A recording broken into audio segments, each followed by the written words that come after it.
Hi friends, welcome to English Vijay YouTube channel. ఈరోజు మనం ఈ వీడియో లెసన్లో హ్యాస్ బీన్ లేదా హ్యావ్ బీన్ అనే పదాలను ఏ విధంగా ఉపయోగించాలి, ఆ పదాలకు ఉన్నటువంటి అర్థం ఏమిటో అనే విషయాన్ని మనం తెలుసుకుందాం. First sentence, the CM has been to Delhi. Second sentence, they have been to Kurnool. ఇక్కడ 2 సెంటెన్సెస్ ఇవ్వడం జరిగింది. ఈ వీడియోను మీరు 1 నిమిషం పాజ్ చేసి ఈ సెంటెన్సెస్ యొక్క మీనింగ్ ఏమై ఉంటుందో గెస్ చేయండి. ఈ సెంటెన్సెస్ను ప్రీవియస్ కాంపిటేటివ్ ఎగ్జామ్స్లో అడగడం జరిగింది. ఇలాంటి సెంటెన్స్ ఒకటి ఇచ్చి ఆ సెంటెన్స్ యొక్క మీనింగ్ ఏంటి అని అడగడం జరిగింది. మీరు ఈ సెంటెన్స్ యొక్క మీనింగ్ను రకరకాలుగా ఊహిస్తారు. ఢిల్లీకి వెళ్ళాడని, వెళ్ళలేదని, వెళ్తాడని.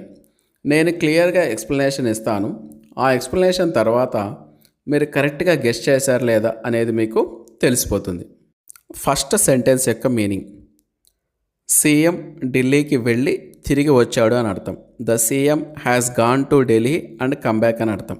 సెకండ్ సెంటెన్స్ యొక్క meaning, they have been to Kurnool అంటే they have gone and come back అని అర్థం.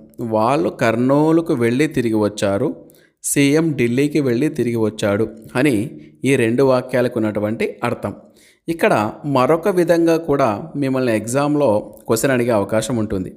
ఏంటి ఆ క్వశ్చన్ అంటే, ఇక్కడ ఇచ్చినటువంటి సెంటెన్సులు ఏ టెన్స్లో ఉన్నాయి అనే క్వశ్చన్ కూడా ఎగ్జామ్స్లో వచ్చే అవకాశం ఉంది. ఇక్కడ ఏ టెన్స్ను ఉపయోగించారంటే ప్రజెంట్ పర్ఫెక్ట్ టెన్స్ను ఉపయోగించారు. మీరు ఎలా ఐడెంటిఫై చేస్తారంటే, మీకు అందరికీ తెలుసు, ప్రజెంట్ పర్ఫెక్ట్ టెన్స్లో హ్యాజ్ లేదా హ్యావ్ అనే హెల్పింగ్ వర్బ్ను ఉపయోగిస్తాము. వీటితో పాటు V3ని ఉపయోగిస్తాము. ఇక్కడ బీన్ అనే పదము V3. బాగా గుర్తుంచుకోండి, ఇది చాలామంది కన్ఫ్యూజ్ గురవుతుంటారు. ఇక్కడ బీన్ అనేది V3. వీటికి V1 ఏంటి, V2 ఏంటి అనేది ఇప్పుడు మనం చూద్దాం. ఈజ్, యామ్, ఆర్ అనే పదాలు V1. ఈజ్, యామ్, ఆర్ అనే పదాలు V1. వాజ్, వర్ అనే పదాలు V2. బీన్ అనే పదము V3.